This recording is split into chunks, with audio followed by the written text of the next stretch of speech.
What is up, everyone? Today I'm bringing you guys another live commentary on Pokemon Showdown. Today's tier is actually going to be the oh so ever great OU tier.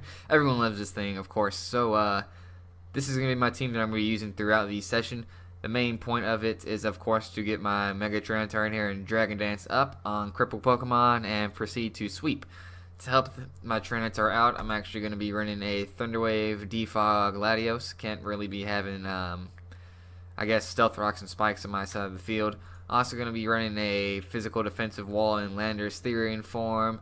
Little bitch Blissey, that is, it's UU, but of course it's still annoying as hell. It'll always be annoying as hell, until Pokemon stops making Pokemon.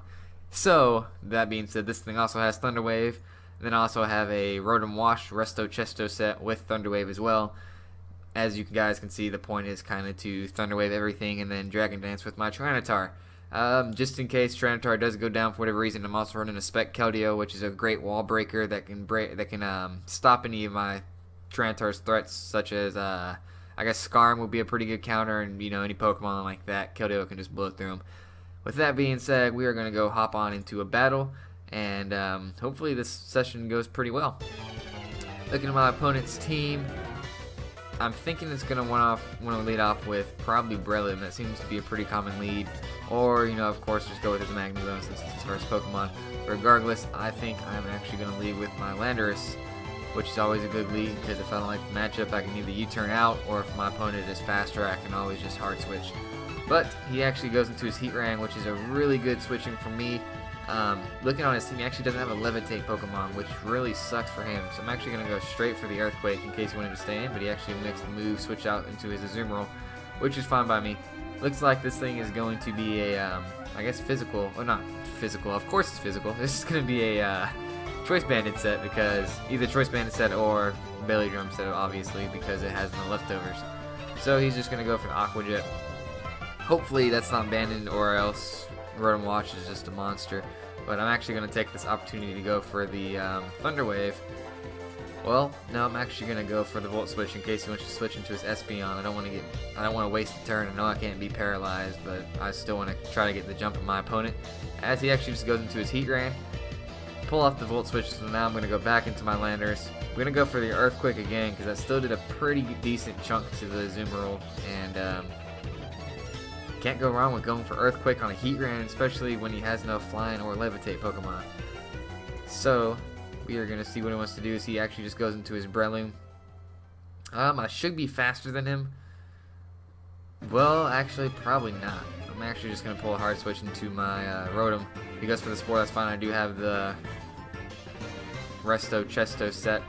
That being said, he's going to go for the Spore again, obviously. But he just actually goes straight for the Bullet Seed, which is awesome because he only hits twice. So that really does help out for me. Sucks for him, but that is what happens in the life of Pokemon. Now I'm just going to go for the Volt Switch. So he's probably going to go for that again. If not, I think my Latios is the most disposable Pokemon, as he has a pretty good chunk of Steel type Pokemon, which, of course, the Latios does not like. At any rate, he makes up for it by hitting all four. I'm going to stay and go for the Sly Shock. He's probably going to switch out, but I can't risk the Thunder Wave in case he just wants to stay and use it as Death Fodder. But he does switch out as he goes into his Azumarill, and that actually OHKOs it from that range. Pretty questionable play on his part, just kind of wasting that Pokemon, but that's fine by me. Now I'm actually going to switch into my Tyranitar. He may be running Hidden Power Fire, which kind of would suck, or Hidden Power Fighting, which kind of would suck. But that is okay with me. I'm actually going to go ahead and go for the Stone Edge. And he just goes for the double screens. I miss, which kind of does suck. But I'm going to go for the Stone Edge again as he goes for the Hidden Power Fighting. Or maybe Grass, because that didn't do anything to me. So I'm actually going to use...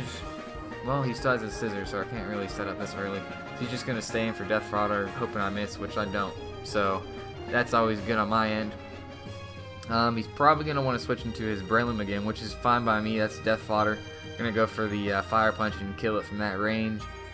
Luckily, because of course the Reflect may have stopped me from that. But Mega Tyranitar is just such a boss. Man, he's probably going to go down in the tier. Well, I don't know. Tyranitar really never moves from OU, but with some of these new Megas coming out in the new games, he may actually see a little move Maybe to BL, not such UU. But anyways, looking at this, Rotom is pretty useless at that range of HP, so I'm going to go ahead and switch him to him, as he actually Mega Evolves and goes for the U-turn, which is great, which is okay with me, because I still get to see whatever Pokemon he switches into, which happens to be the Magnezone. Unless he's Scarfed. No, my Lander still isn't faster. Damn, my Lander is slow as hell. At any rate, I'm going to go for the Seismic Toss in the Magnezone. Really, I just need to take out one of his walls, and then I can clean up. But he goes for the Volt Switch. And back into a Scissor. I'm actually going to stay in. He may go for the U-turn, which kind of would suck, but I'm actually going to stay in and go for the Thunder Wave in case he does want to start setting up, and as he does. So I'm going to go for the Thunder Wave and paralyze him. And now I'm actually going to switch into my Landorus and get an Intimidate off on him, which is awesome as he just goes for the knockoff, which is fine by me. Now I'm just going to go for the Earthquake. I know he won't be able to take me out with Bullet Punch, and I should be able to get a pretty good chunk off, yeah, with that. I think Bullet Punch would have taken off more from that range. Yeah, definitely. I don't know why I went for that. But anyway, it would have been the same outcome either way. I'm actually going to go into my Keldeo now, go for the safe. Actually, Sacred Sword. My Keldeo should be able to clean up from this range, barring a Scarfed Magnezone. The Paralyze, of course, didn't matter too much because I would have just been able to take it out. You know, he wouldn't have been able to kill me in one hit, should I say. So, like I said, my Keldeo should be able to clean house, barring if this thing is a Scarf Pokemon. So I'm actually going to play safe, got into my Blissey, and start doing what Blissies do and be a little bitch. Kind of just go for the Seismic Toss and eat up both his special attackers.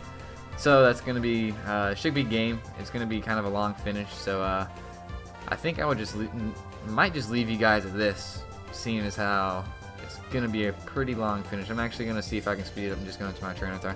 I know as long as I have Blissey alive, it's going to be a game in the bag, but so he goes for late game rocks, which is fine. I'm just going to go for the Earthquake. I don't think he's running any speed, seeing as how he's more of a utility Heat Rain, which he's not, so that's awesome. I actually OHKO it from that range, and now I will get to see if his Magnezone is Scarfed or not, because I should be able to outspeed it if it's not. So I'm just going to go for the Earthquake and should be able to OHKO it from that range, obviously, because Tyranitar is a motherfucking boss, and I do just so. So that was the first game. I will be looking for another one here in a sec. I will see you guys on the next one. Peace out.